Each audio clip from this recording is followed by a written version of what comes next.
Well, I know it was a Stars team without Tanev, a Stars team without Tyler Sagan, but the Avalanche without Valerian Nichushkin, without Miles Wood, find a way to hammer the Stars at home. 6-3 is the final. 10 combined points from. Did the Avalanche find a second line? Did the Avalanche unlock Casper the Ghost in Casey Middlestat? I think that's the biggest story from today. That alongside of Cale Makar's foot. What's going on with it? Is he okay? Did he just skate through it? The win's great, but those two things, that's at the front of my mind, Spring. Yeah, no, Kale's foot, like it was all good times. And then it's like, did he just break that foot? Ross Colton broke a foot on a block shot earlier this season. And so, I go from thinking, man, what a response. And overall, like that's what this game was. It was a great response from the Avalanche. Like near perfect. You allow 3 goals. Maybe don't love that, but near perfect from Colorado. Certainly response wise, night and day once again.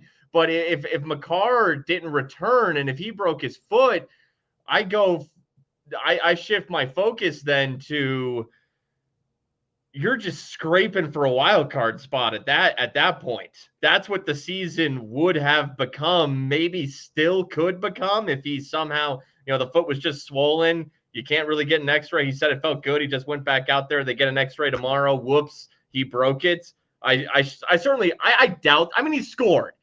He scored in that third period. I think he's fine. So we're good. All is good.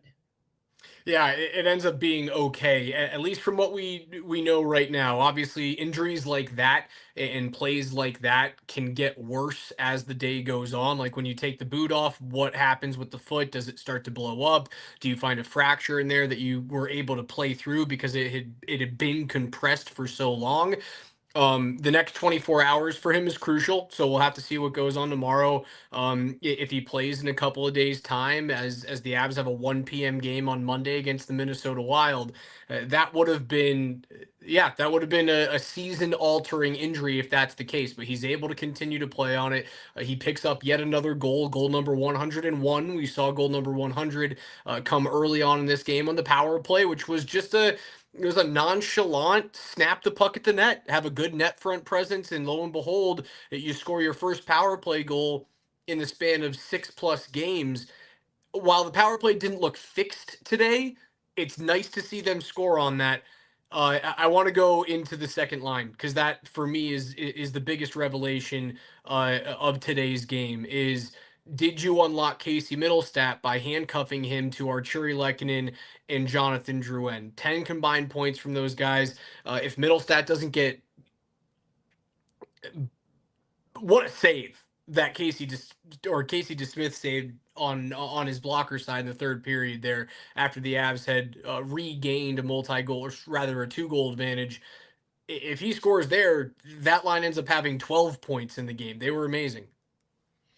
It was Casey's best game since the first month of the season when he had several really strong games. And then for whatever reason, it fell off a cliff. And maybe the lowest point was the opening minute of yesterday's game where Casey had a cupcake goal presented right to him and he couldn't stuff a puck in. And that to me was rock bottom. And I don't think once tonight or today he saw any fourth line minutes. I don't remember seeing Middlestat out there with Parsonen and a great to see Ivan back. But yeah, I was look. He'd been playing with Mikko Rantanen. He'd been playing with Valeri Nichushkin. I mean, obviously Jonathan Drouin had a tremendous game.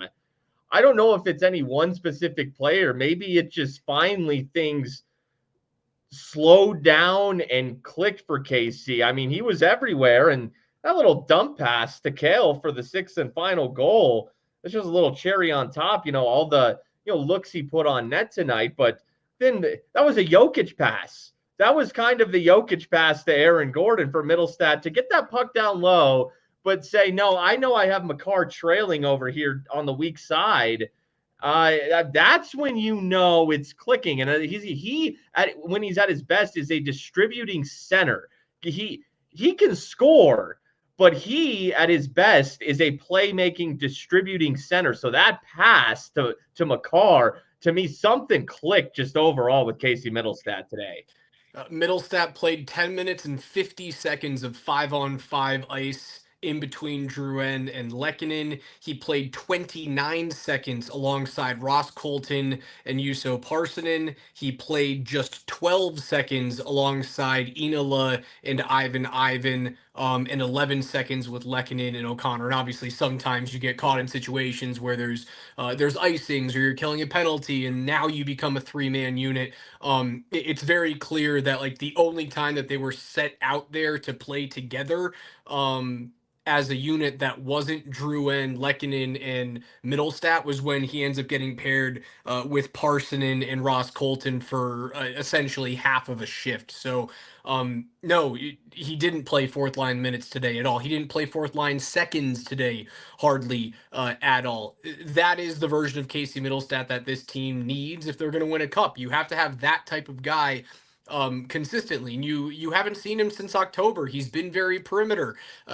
He was in the play today, right? Like the goal that he scores, it's a little fortuitous. It's a nice little bounce there, but he's in between the hash marks. He's right in front of the net. He's got to go to the ugly areas to try and break the slump, and it broke today. And I mentioned Ivan. So Ivan had been on IR, and I didn't did he play a couple games with the Colorado Eagles? He did. Okay. Was that just to ramp him back up? Because he, to me, and we've seen Parssinen, we've seen Inola, Poland, Wagner. I'm forgetting some of them. Ivan is by far Fellhaber. Ty Fellhaber, great one. That's a great one. That is a name that yes, I completely forgot, even though I saw him just a few games ago. Dude, Ivan's better than all of them. Ivan, like, and they trade Kovalenko for Blackwood. It was both Kovalenko and Ivan who were kind of matching each other, looking good and promising in the early stages of this season. I asked at the time, did San Jose maybe ask for Ivan? And Colorado said no, but we'll give you Kovalenko. I don't know. It's pure speculation on my part, but it seemed like they liked Ivan and he was playing well. He got hurt. The fourth line hasn't been great. He comes back and he's noticeable in the first period. He doesn't play much as the game trickles on, but that first period, they set a tone. Ivan was a part of it. They outshot the Stars 13-1 to start this game. 13-1. That's a clip I'm looking for right there. And they didn't let Dallas reassume that lead at any point. They didn't let Dallas kind of crept back into this game, but then the Avs would jump back ahead with their chances. They would get more shots on goal. But they set a tone early. Ivan was a huge part of it. It was great to see him back. Yeah, wonderful to see him back. And you're 100% right. He makes Kovalenko expendable. You realize that both of those guys probably filled the same exact role. They're equally as cheap. So it doesn't hurt your cap situation to have a guy like Ivan step in on an entry level deal. And you can move a player that you've been waiting for a couple of years to come over from the Continental League in Kovalenko to fill a massive hole in net. I thought Blackwood, or rather Wedgwood tonight, was good enough. I didn't think he was spectacular, although he does make a couple of excellent saves, notably in the first period when he gets caught in front of his own crease. He has to push back and stop a wraparound opportunity from who was That was it? Wyatt Johnston. Wyatt Johnston, 53. Wyatt Johnston has that wraparound attempt, and then there's another grade A opportunity right after that. Uh, he played very well when he needed to. It got a little squirrely at the end. You obviously have a goal, a big time goal, right? When this game was 3-1 and Cale goes off with that injury, he gets cut checked by Jamie Benn, and then he blocks a shot with the instep of his right foot, I believe, the instep of his right foot, and he goes off the ice. Dallas had scored on that play, right? And then Bednar ends up challenging for offside. They win it. Instead of it being 3-2, you hold on to a 2-goal lead and never give that up for as long as the game goes along. That was a big turning point Wedgwood was good enough when he needed to be. He didn't stand on his head, and he didn't need to. Yeah, the sequence of it looking like Cale Makar might have broken his foot and the Stars have cut the lead in half. That sequence, one, if the refs call it offside on the ice, Cale never blocks that shot. And two, that goal is only scored because Cale blocks that shot. Like Cale was down and out, and him therefore being out of position leads to that goal. Like Cale would have been in the crease, blocking a shot or clearing a puck from the crease area. Instead, he was adjacent to the crease because he was hobbling. He was trying to get to his feet. So that's the only and the Avs were buzzing before that. The Avs had several scoring chances, fast-paced moving sequences, leading 3-1 before that unfortunate sequence that, fortunately, kudos again to Brett Heimlich. He's great at this, for noticing the offside, and they challenge immediately. But the Avs were buzzing, and then they get the break. I call it a break. It's just, reality that he was offside. And then the Avs then score the next goal. They make it 4-1. And it's so important that even before that weird sequence, and then certainly after, they kept their foot on the gas. They just blew a 3-goal lead 2 nights ago. They only had a 2-goal lead at that point. Then they extended to 3. Dallas ends up cutting it to 2 in the third period. The lesson from the other night is you can be up 3-0. You can be up whatever. When you're playing, especially one of the top caliber teams in the NHL, certainly in the Western Conference, you don't let up. You keep going. You keep pressing. And they did that tonight. They kept pressing. When Dallas cut it to 5-3, you saw the tremendous passing sequence from the second line with Cale Makar cleaning it up. They kept their foot on the gas. This was a response start to finish. They didn't let up. A message was clearly received. Clearly, I don't think that anyone even needed to tell this team what the message was following the Oilers game, and they received it. They responded. Yeah, and listen, the Oilers game is that's a shitty game to lose, right? Going up 3-0, you want to have those 2 points. You want to at least have 1 point in that game.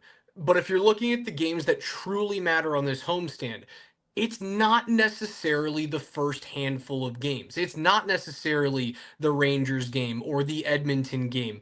The points that really matter, if you want to get really granular into it, it's the 3 point games. It's the 4 point games when you go up against teams like Dallas, Minnesota, and Winnipeg, which is how you finish this 5 game homestand. Now you've just won a 4 point game. You have another one coming up at 1 p.m. On the holiday on Monday. That's another 4 point game that you have with a team in front of you that now has 2 games in hand on you and just a 1 point lead for this second spot in the division. You are behind Dallas now in terms of points percentage. You have 2 games played more than Dallas does, but you're tied in the points column. If you walk out of this with, let's call it 5 of a possible 6 points against Dallas, Winnipeg, and Minnesota, and you walk out of the 5 game homestand going, what would that be? 3-1-1. It is it's a massive win for the Avs if you can go 3-1-1. No, you're right. The three most, when you look at it from a technical perspective, the three most important games on the homestand are the division games, and this Could was the give two shits first. about New York and Edmonton at that point. This is the first of the three division games, and they're now 2-1-0. It felt like they were 0-2-0 yesterday, when in reality they were 1-1-0, and it feels like they're 1-2-0, but no, they're 2-1-0. Because again, it feels like the Rangers game was a loss, but it was a win. They stole it. And now Minnesota. So here's what's going on with Minnesota. They just placed Kirill Kaprizov on long-term IR, but that is just some sort of formality cap thing, retroactive to December 23rd, as he just returned to practice at a full practice and is eligible to return today. Spurgeon and Faber also had full practices. So you could be seeing all three of those players on Monday afternoon on MLK Day, but you'll have three rusty players coming off injury, and you'll have an Avs team that just hummed and figured some things out against a team that, quite frankly, I do think is better than Minnesota. I think both these teams tonight are better than Minnesota, even though they Yes. trail the Wild in the division. So, you know, this homestand can go from shit to 3-2, no big deal. And if it's 3-2, it means you're beating the Jets at home to cap the thing off, and then you're feeling damn good. You want to talk about Cale Makar's foot? You got some? I mean, because right now, aren't we just in wait and see? We got We bad are news. no, we're in wait and see mode. My question to you is, even if he's healthy, even if he's good, do you let it leak out there if you're Chris McFarland? Because Chris McFarland is beholden to whom? He's beholden to, well, his own front office. He's beholden to his owners, to the Colorado Avalanche, to KSE is who he's beholden to. That means Chris's job and Bedsy's job is to put the Avalanche in the best possible position to win, not necessarily to put the NHL in the best possible position to win their battles in terms of, well, making sure that people tune in to watch the Four Nations face off. Do you float it out there this week that, like, maybe Cale doesn't play against Minnesota? And he sits out a game just to make sure he's okay. And then he comes back and he plays against Winnipeg. He plays a few more games over the next 2 weeks. But you floated out there that there is some sort of LBI, a lower body injury for Cale Makar that he's been dealing with. And then lo and behold, come February 9th, when the Avs go on a 2 week break, but Cale Makar is scheduled to play at least 4 hockey games. Well, maybe he just sits out the Four Nations because he has an LBI. Yeah, that's psychopathic. I love it. Because you I know what love I it. don't care about? I don't care about how Team Canada It's does. I don't care about the NHL's ratings for the it's Four Nations tournament. it's genius. I love it. I mean, you could do the same thing with Taves. Early in the season, word was he's going to be dealing with a nagging injury all season long. It's like, sorry, there goes that awesome blue line for you, that top D pair you were hoping on. Or who would Cale be paired with in the Four Nations? They would pair Cale with Devon Taves. They would Okay. stick those two guys If directly it together. wasn't Taves, like who's the next best defenseman on Team Canada? Alex Petrangelo, Shea Theodore. Okay, you do Taves then. Yeah, you absolutely do Taves and Makar. But no, look, man, I think I would I'm not even joking. I would do that. I think Josh that's a Morris. great idea. Here's the remainder of the D men for Canada spring. So Shea Theodore's on there, Petrangelo's on there, Colton Parayko, Josh Morrissey, Travis Sanheim. Yeah, it would be Makar and Taves. Yeah, Yeah, it's those guys. yeah. Um, dude, I would that was a bad looking foot injury. Even if he plays on it, you can't tell me that there wouldn't be reasonable doubt that he's dealing with a lingering foot issue after what we saw tonight. That thing looked like that hurt. And they all want to play. Like Devon wants to, all these guys want to play in this tournament. It's very, I think it's very genuine that they're all begging for best on best international play. I don't think it's ideal that it's happening during the middle of an NHL season, and it's certainly not ideal that Russia's not a part of this. And granted, that's because of what their leadership has done in terms of the war out there, and also in terms of what their sports federation has done in recent Olympic cycles. Like it just feels like the World Junior felt cheap the last couple of years without Russia. Like it's missing another superpower. It's missing honestly, it's missing a villain. And the Four Nations kind of misses some of that venom, some of that bite that I needed to have. All of that said, these guys still do want to play in this thing, so they're not going to end up sitting it out. Like Kale's going to play in this. They want to get ready for the next Olympic cycle and really see what their competition is to bring home a gold medal for the first time since we saw what was it, Sochi, I believe was the last time that we saw best on best hockey in the Olympics in 2014.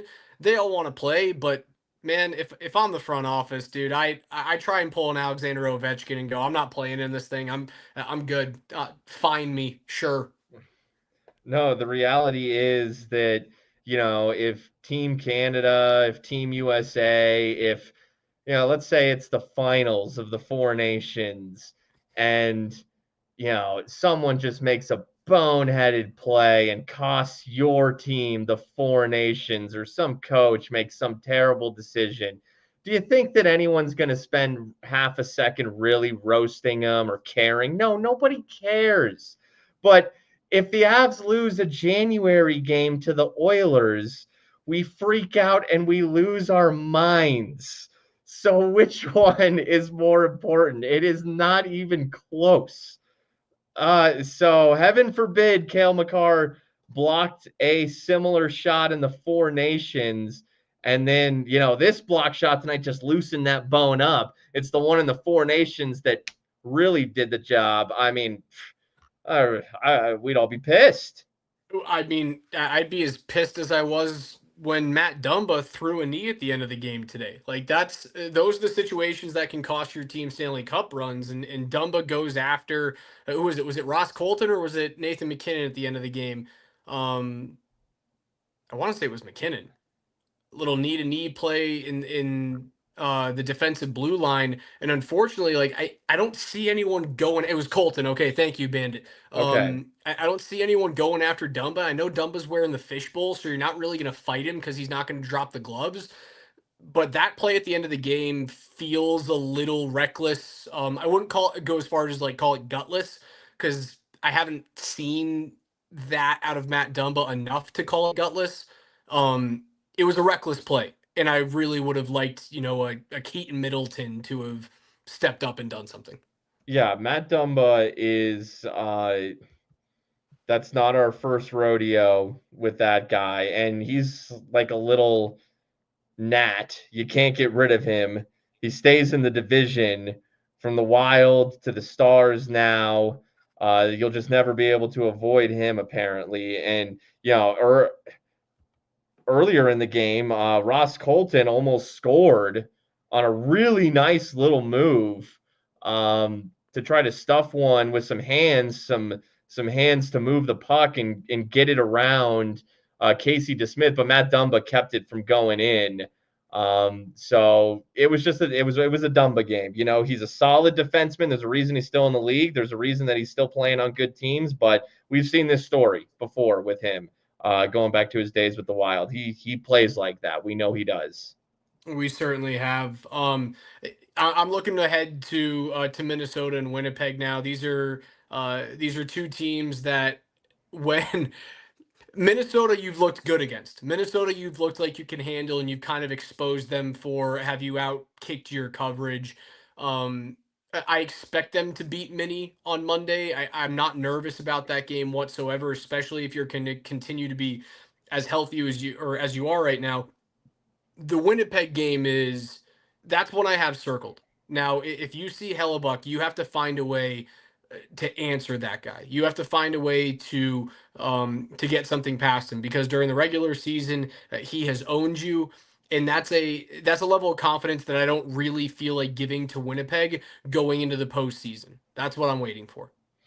Yeah, a 5 game homestand kind of makes it like a best of five. So it just makes all the sense in the world. And I'm not trying to disrespect the Wild. I'm not trying to overlook the Wild. Like I said, they're going to get some good players, a couple of their best players back for Monday's game, and Kaprizov and Faber. At least it looks that way. And their goaltending is solid. Gustafsson and Fleury. Gustafsson's more reliable. Fleury can pop at any moment. Who knows? I'm not trying to overlook them, but one, we know the Avs are going to go with Blackwood on Monday afternoon. And I think we saw today that Scott Wedgwood is a very good backup goaltender.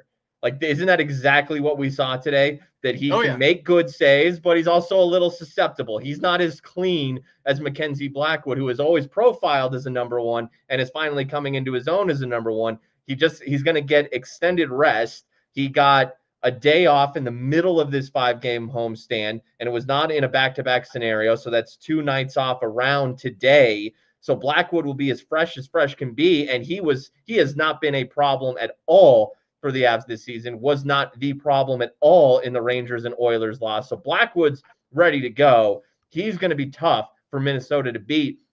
And I think the Avs, I think it's time for them to carry over a performance at home and get to 2-2. And then it's game five. It's the deciding game. You know, you're either over 500 or you're under 500.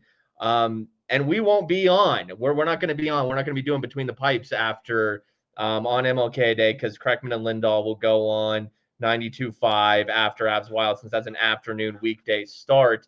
So let's just cross our fingers and hope logic prevails and pencil that in as a win. And next time we talk to you, it's for the game five, and it's against Winnipeg, a team that just beat you 3-0, that looked damn good, that has convinced us they are cup contenders, legit cup contenders. Let's see how the end of this homestand fares, and it'll make the start of it feel a hell of a lot better. Springs, you see something super interesting in last night's game with the Pittsburgh Penguins. Alex Nedeljkovic not only scores a goal last night for Pittsburgh, but he becomes the first goalie in NHL history to score a goal and have an assist on one in the same exact game. Nedeljkovic has now scored goals in the ECHL, the American League, and the NHL. That was he shot that puck from behind. Did he shoot that from behind the net? Yeah, that was a good 200-foot shot. Like usually maybe the goalie goal comes, you know, a lot of times it'll come from, you know, certainly, you know, crease or inwards, not beyond, not behind the net. That's a heck of a shot. Buffalo continues to have a weird season as they were on the bad end of that one. Yeah. And how about you know, they're committing to him. They put Tristan Jarry on waivers. They they pulled now did he clear? Is he back with their AHL affiliates? He cleared. No one wants that. No one wants that cap hit, man. He's an Wow. expensive goalie, Tristan Jarry, and he's got term. That's like Jack Campbell when the Leafs said, was it the Leafs or the Oilers who had Jack Campbell last? It's one of those two Uh, teams. the last time he was waived, I want to say it was Edmonton, And but then the he cleared the Leafs had waivers him and both. But I don't know if he was waived on both teams. yeah, he cleared waivers and was just like, you know, Jari joins that exclusive club now to be expensive as hell AHL goalies. Jarry is a $5.375 million cap hit That's through more than eight Blackwood. through 2028. That's, I mean, like, that's 3 more years. Yeah. Think about, and again, I know the Penguins won 2 cups with Matt Murray, and he was a very big part in winning a couple of cups for them. But think back to that expansion draft, and I'll always say this: the Pittsburgh Penguins cost Sidney Crosby, Evgeny Malkin, and Chris Letang probably another. I wouldn't say two. They cost them 1 cup by exposing Marc-Andre Fleury and not keeping him and keeping Matt Murray. Matt Murray's not in the league anymore, so they've now gone through. Or Fleury goes out the door. They bring Matt Murray in. They've got Tristan Jarry. They had the goaltender that you saw this evening for Dallas. He's what's his name? I'm Casey blanking. DeSmith. Casey DeSmith, Yep. Alex Nedeljkovic, and I'm sure another couple of other guys that they've trotted out there too. And Marc-Andre Fleury, while he's in his last years and he's not who he used to be, dude's still winning NHL hockey games. It goes to show how hard it is to get the goaltending room right. What's funny about it is, like you said, maybe their answer was just to not give the Vegas Golden Knights a chance to select Fleury in the expansion draft. Maybe it was as simple as that. But it goes to, I mean, the Penguins ever since then, and you know, there were still some years where Crosby was in a cup window, but they couldn't get the goaltending room right. And the Avs know that story, but I think they have finally solved those woes. Yeah, they've figured it out. The goaltending room is fine. I'm not ready to say that Casey Middlestat is completely back. I liked what I One saw tonight. game. I need, as you said, you'd like to see the Avs carry some success and momentum over from game to game in this 5 game homestand. I need to see Casey Middlestat do it. It's that simple. I need to see that player have some consistent performances. It doesn't have to be 3 points. It doesn't have to be 4 points like his line mate Arturi Lehkonen had tonight. But I do need to see a few games where he strings together a 3 game point streak, where he's got points in 4 of 5, 8 of 10. That's what you have to see for that guy. A couple things I saw in the chat. One person mentioned the non-delay of game call in tonight's game. Avs go on a power play. They're up 2-1, and like very early in that power play, I can't even remember who it was for the Stars, but he gets a puck in the corner, takes a slap shot, I think, to clear it, and gets way under it. Nathan McKinnon's right there and is pointing like, dude, that did not touch glass. That went over the glass. That is delayed game. It certainly looked that way on the camera angles that we saw. Avs almost had a 5-on-3. This was as they were in a stretch of like not scoring on their last 20 power plays, I think, and it yeah, it was 2 of 28 or something like that, and 20 straight. it looked like maybe they were going to get a 5-on-3 to try to break the drought, but no, the refs like, and I got up like I'm looking at it, I'm looking at the replay, and I went up to get something, and I was like, oh, surely when I come back we're getting a 5-on-3, and somehow I was like, wait, what? This is just a regular power play. They determined that was not delay a game. I don't know what. They just missed that, right? They just missed it. They just missed it, and it's not reviewable. You can't do anything about that. I think that's a mistake that play is not reviewable.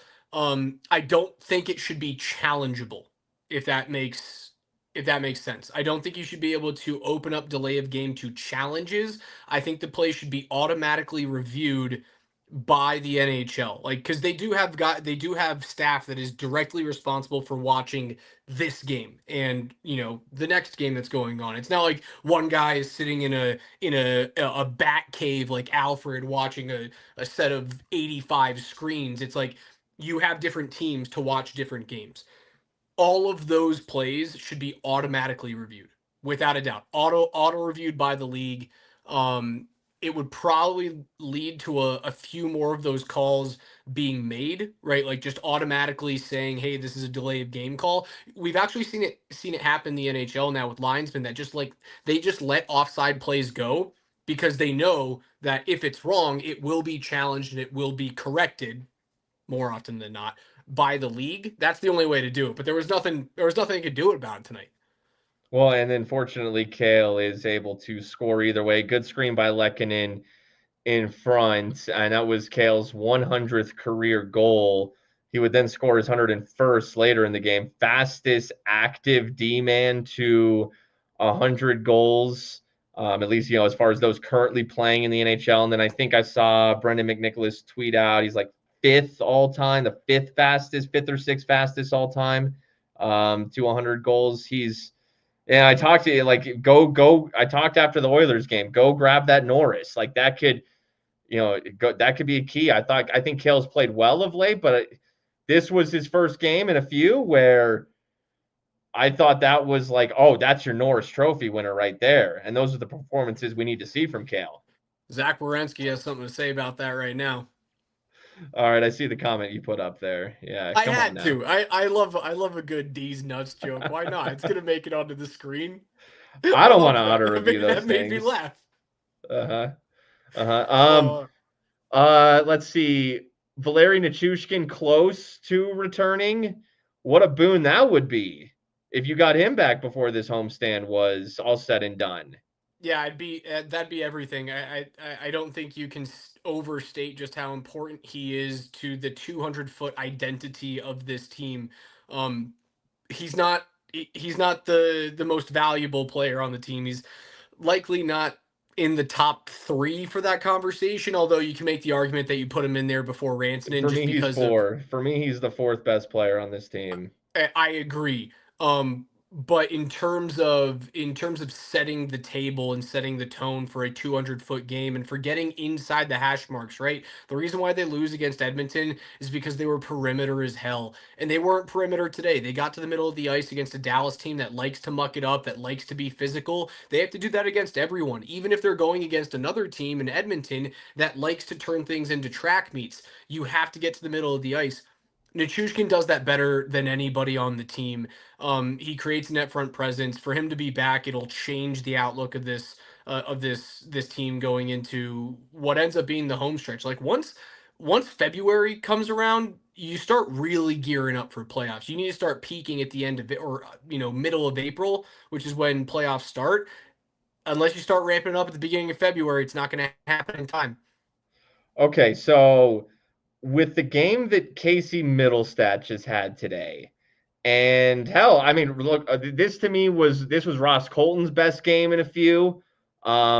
Has been a little up and down since he came back from that broken foot. He was lights out before the broken foot. He looked a little pre-broken footy today.